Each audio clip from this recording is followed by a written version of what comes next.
Hyderabad global సిటీగా, future best సిటీగా మారటానికి దోహదపడే కొన్ని పాయింట్స్ మనం ఇక్కడ ఈ వీడియోలో డిస్కస్ చేసుకుందాం. ఈ వీడియోని మీరు చివరి వరకు చూడండి. డెఫినెట్గా it will be useful as for as the Hyderabad and Telangana real estate concern. ఇందులో హైదరాబాదులో లేటెస్ట్ అప్డేట్ చూసుకునే లెక్క ఏంటంటే, ముఖ్యంగా రేవంత్ రెడ్డి గారు వచ్చిన తర్వాత మెట్రో ఫేజ్ 2లో కొన్ని మార్పులు అయితే చేయటం జరిగింది.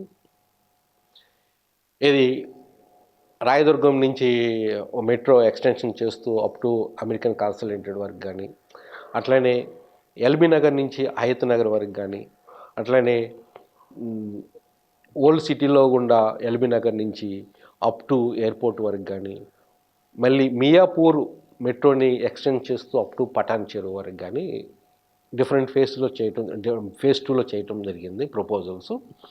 వర్క్ కూడా ఆల్రెడీ స్టార్ట్ చేశారు, గ్రౌండ్ వర్క్ అయితే.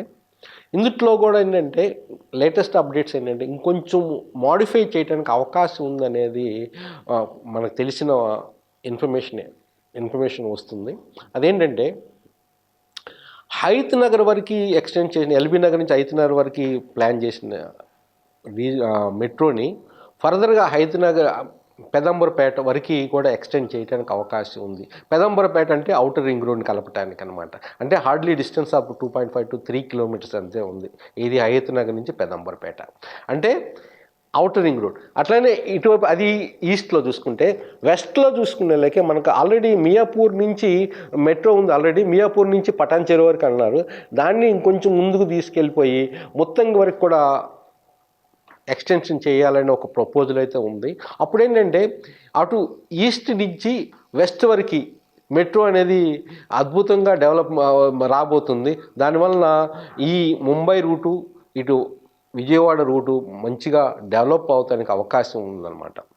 అట్లనే ఎయిర్పోర్ట్ వరకు ఎటు మెట్రోని ప్లాన్ చేశారు. ఆ ఎయిర్పోర్ట్ వరకు ప్లాన్ చేసిన, శంషాబాద్ వరకు ప్లాన్ చేసింది ఇంకొంచెం ముందుకు తీసుకొచ్చేసి ఓఆర్ఆర్ వరకు, ఏది బెంగళూరు హైవేలో ఓఆర్ఆర్ వరకు తీసుకొస్తారు. అది కూడా ఒక 2.3 or 2.5 kilometers డిస్టెన్సే ఉంది, ఇంకా మిగిలింది అక్కడ వరకు కూడా తీసుకొస్తారనేది ప్రపోజల్ అయితే జరుగుతుంది. ఇంకోటి కూడా ఏంటంటే, ఇప్పుడు మనకు ఆల్రెడీ మనం చూసాము ఈ మెట్రోని ఇప్పుడు ఆల్రెడీ శంషాబాద్ నుంచి వయా తుక్కు కూడా ఫ్యూచర్ సిటీ ముచ్చెర్ల దగ్గర కూడా తీసుకురాబోతున్నారు. అంటే అటు శ్రీశైలం హైవేకి, ఇటు బెంగళూరు హైవేకి, ఇటు విజయవాడ హైవేకి, ముంబై హైవేకి మెట్రో ఫెసిలిటీస్ అనేది రాబోతుంది అనమాట. అంటే డెఫినెట్గా ఏంటంటే ఇది గుడ్ సైన్ ఆఫ్ డెవలప్మెంట్ అనమాట. ఏంటంటే మనకు తెలుసు ఎయిర్పోర్ట్ స్పెసిఫిక్ డెవలప్మెంట్స్ అనేది ఫ్యూచర్లో చాలా బాగా రాబోతున్నాయి. ఎయిర్పోర్ట్ సిటీ, ఏరో సిటీ అనబోతున్నారు. అట్లానే ఆల్రెడీ మిగతా కంట్రీస్లో ఆల్రెడీ ఎయిర్పోర్ట్ స్పెసిఫిక్గా డెవలప్మెంట్ చాలా ఫాస్ట్గా ఉన్నాయి. మనది కూడా ఏంటంటే ఇప్పుడు కూడా శంషాబాద్ ఎయిర్పోర్ట్ కూడా చాలా ఫాస్ట్గా డెవలప్ అవుతుంది. దాంట్లో కూడా ఏంటంటే more than 1,500 acres of the land only commercial purpose, 6 ports, అది హెల్త్ పోర్టు, ఫన్ పోర్టు, ఇంకోటి ఏంటంటే స్పోర్ట్ పోర్టు, ఇట్లాగా లాజిస్టిక్ పోర్టు, కమర్షియల్ పోర్టు, ఇట్లా డిఫరెంట్ 6 పోర్ట్ని కూడా డెవలప్ చేయబోతున్నారు అన్నమాట. వీటి వల్ల ఏంటంటే ఒక విధంగా ఏంటంటే డెవలప్మెంట్ ఆర్థికంగా కానీ, వాటి ఎంప్లాయ్మెంట్ పరంగా కానీ రాబోతుంది అనమాట. ఇంకోటి నెక్స్ట్ పాయింట్కి వచ్చేలాక ఏంటంటే రీజనల్ రింగ్ రోడ్ గురించి మనము ఒక వీడియోలో చెప్పాము ఆల్రెడీ. కొన్ని ఇంకో చేంజెస్ రావడానికి అవకాశం ఉంది. అప్డేట్స్ కూడా కొంచెం అనేది జరుగుతుంది. చాలా స్టేట్ గవర్నమెంట్ కానీ, అటు సెంట్రల్ గవర్నమెంట్ కానీ చాలా ఫాస్ట్గా డెసిషన్స్ అది తీసుకురావడం జరుగుతుంది. అట్లనే పరిహారం, భూమి కోల్పోయిన రైతులకు కూడా పరిహారం కూడా ఏ విధంగా ఇవ్వాలి అనేది డిపిఆర్ కూడా తయారు చేయటం. నార్త్ సైడ్ అయితే ఆల్రెడీ 95% అయితే వర్క్ అయితే కంప్లీట్ అయింది. సౌత్లో కూడా ఏంటంటే ల్యాండ్ ఎక్విజిషన్ స్టార్ట్ చేయబోతున్నారు త్వరలో అనమాట. నెక్స్ట్ థర్డ్ పాయింట్ ఏంటంటే హైదరాబాదు ఒక డెవలప్మెంట్ గురించి ఆలోచిస్తూ ఏంటంటే రాబోయే ఫ్యూచర్ సిటీ అట్లనే దీన్నే ఇంకో పక్కన ఆర్టిఫిషియల్ ఇంటెలిజెంట్ కూడా సిటీ కూడా రాబోతుంది అక్కడే. ఆల్రెడీ గవర్నమెంట్ అంతకుముందు ఫార్మా సిటీ అనేది అంతకుముందు ఉన్న గవర్నమెంట్ ఫార్మా సిటీ అనేది ప్లాన్ చేసింది. 535 కిలోమీటర్ డిస్టెన్స్లో, 535 కిలోమీటర్ స్క్వేర్ కిలోమీటర్స్ ఏకర్స్లో కరెక్షను 19,530 ఏకర్స్లో ఉన్న ఫార్మా సిటీని ఇప్పుడు ఆ ఫార్మా సిటీని రద్దు చేసి దీన్ని ఫ్యూచర్ సిటీగా డెవలప్ చేయబోతున్నారు ప్రస్తుతం ఉన్న రేవంత్ గవర్నమెంట్. దీన్ని కూడా ఫ్యూచర్ 4th సిటీ అంటున్నారు. అది ఫర్దర్ ఇంకో వీడియోలో కూడా దీన్ని ఇంకా క్లారిటీ నేను ఇవ్వబోతాను. మీరు ఇంకో వీడియోలో నేను డెఫినెట్గా చెప్తాను అనేది. ఇంకో నెక్స్ట్ ఏంటంటే ఇది కూడా ఏంటంటే ఈ ఫ్యూచర్ సిటీ అనేది హైదరాబాద్ యొక్క బ్రాండ్ ఇమేజ్ని పెంచబోతుంది. ఇప్పుడున్న బ్రాండ్ ఇమేజ్ కన్నా. ఇప్పటివరకు ఏంటంటే మనము హైదరాబాదు, సికింద్రాబాదు, సైబరాబాద్ అన్నాము. అదే 4th సిటీ ఫ్యూచర్ సిటీగా డెవలప్. మిచ్చర్లాబాద్ ఏదో నేమ్ అయితే ఇంతవరకు పెట్టలేదు. ఫ్యూచర్లో దీనికి కూడా ఒక నేమ్ అనేది పెట్టబోతున్నారు. అప్పుడు ఏంటంటే ఇది మెటీరియలైజ్ అయితే డెఫినెట్గా హైదరాబాద్ ముఖ చిత్రం అనేది మారబోతుంది అనమాట.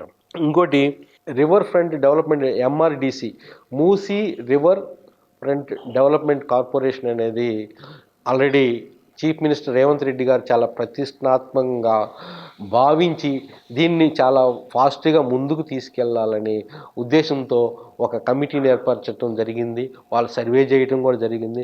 ఏ ప్రాంతాలు ఎంతవరకు పోతాయి అనేది కూడా ఏంటంటే సర్వే చేయటం జరిగింది.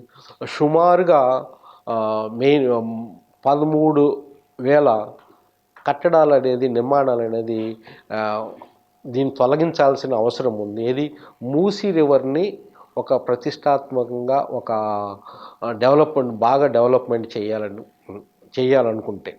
కానీ ఇక్కడ మెయిన్ ఛాలెంజ్ ఏం రాబోతుందంటే ఇట్లాగా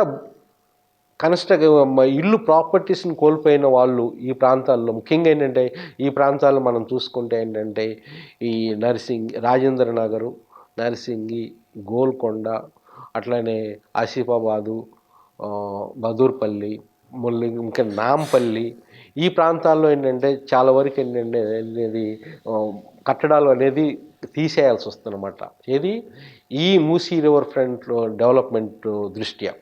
అంటే దాన్ని సుందరీకరంగా చేసేసి, ఎందుకంటే ఇది 56 కిలోమీటర్లు ఈస్ట్ నుంచి వెస్ట్ వరకు, లేదా వెస్ట్ నుంచి ఈస్ట్కి పోయేది అనమాట. అంటే హార్ట్ ఆఫ్ ది సిటీలో ఈ మూసీ రోడ్ పోవటం వలన దాని యొక్క ఎక్కడైతే ఆక్రమిత ప్రాంతాలు కానీ ఆ చుట్టుపక్కల ప్రాంతాలని బఫర్ జోన్లు కానీ మొత్తం క్లియర్ చేస్తే, చాలా సుందరీకరణ చేస్తే ఏంటంటే అటు బ్రిడ్జెస్ ఏర్పాటు చేస్తే మంచి ట్రాఫిక్ అనేది తగ్గబోతుంది అనమాట.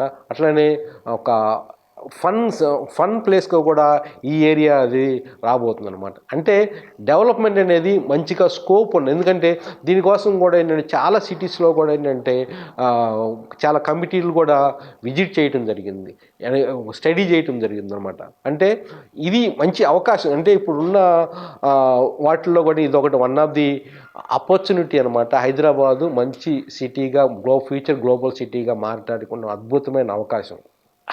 మన హైడ్రా కూడా చెప్పాము దీని గురించి. ఎక్కడెక్కడైతే కబ్జాలు జరుగుతున్నాయో, ఎక్కడైతే ఇల్లీగల్ కన్స్ట్రక్షన్ జరుగుతున్నాయో వాటందరిని తీయటానికి నేను ఒక సపరేట్ ఏజెన్సీ, ఇది ఫస్ట్ టైం అనమాట, ఇది మన తెలంగాణలో ఏజెన్సీని సపరేట్గా ఏర్పరిచి ఆల్రెడీ కూలుస్తున్నారన్నమాట. కట్టడాలు ఆక్రమిత ప్రాంతాల్లో కట్టిన ఇల్లీగల్ కన్స్ట్రక్షన్స్ అన్నీ తీసేసి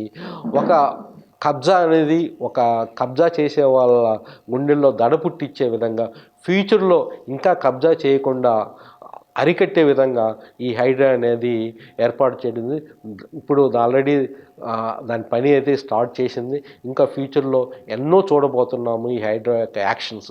దానివల్ల కూడా ఏంటంటే హైదరాబాదులో చాలా వరకు ఇల్లీగల్ ప్రాపర్టీసు, కబ్జాసు అని లా అండ్ ఆర్డర్ సిచ్యువేషన్ కూడా మెరుగవబోతుంది అనమాట దీనివల్ల. ఎందుకంటే చాలా వరకు ప్రాబ్లమ్స్ ఏంటంటే ఈ ప్రాపర్టీసే లా అండ్ ఆర్డర్ ప్రాబ్లమ్స్కి. అందువల్ల ఎప్పుడైతే ఈ ప్రాపర్టీసు చాలా లీగల్గా ఉంటాయో, ఎప్పుడైతే ప్రాబ్లం లేకుండా ఉంటాయో, కబ్జాలు లేకుండా ఉంటాయో, ఆటోమేటిక్గా ఏంటంటే ఈ లా అండ్ ఆర్డర్ సిచ్యువేషన్ కూడా చాలా డెవలప్ రాబోతుంది అనమాట.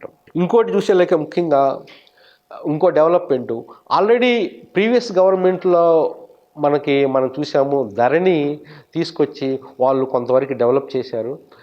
ఏది భూమికి సంబంధించిన యొక్క రికార్డ్స్ని ROR 2020 అని ధరణిలో కొన్ని లోపాలు ప్రస్తుతం ఉన్న గవర్నమెంట్ అనేది గుర్తించడం జరిగింది.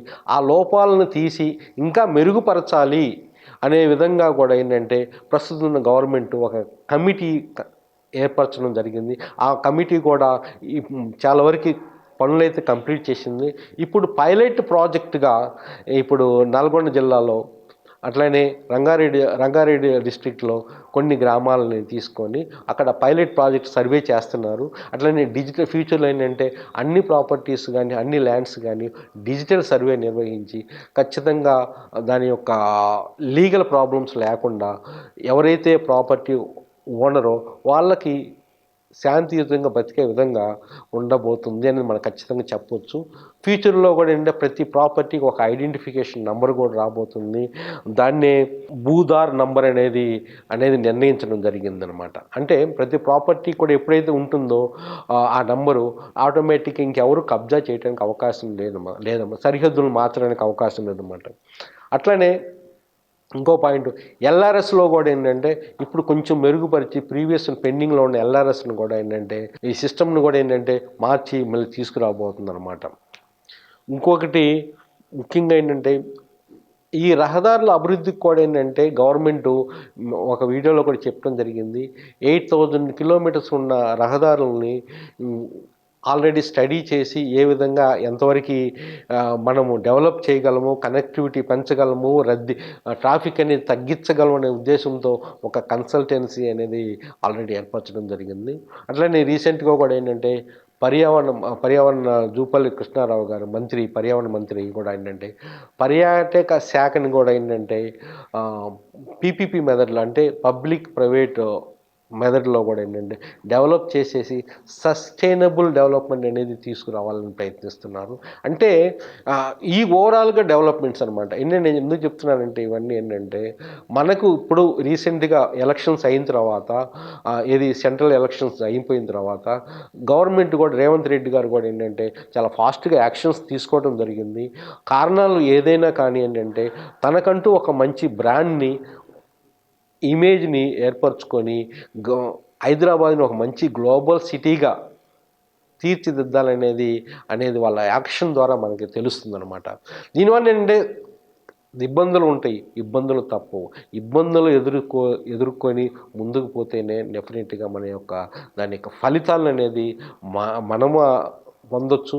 కాకపోతే మన పిల్లలు మన సంతతి పొందొచ్చు అనమాట. ఇది ఎప్పుడేంటంటే లాంగ్ టర్మ్గా ఫ్యూచర్ విషన్ ఉన్న వాళ్ళు ఏ నాయకుడైనా కానీ ఒక మంచి రిజల్ట్స్ అనేది తీసుకురాగలడు. అలాగనే హైదరాబాద్ మంచి సిటీగా డెవలప్ అయ్యి ఒక గ్లోబల్ సిటీగా తనకంటూ ఒక బ్రాండ్ని ఇంకా ఇంప్రూవ్మెంట్ చేసుకుంటుందని ఆశిద్దాము.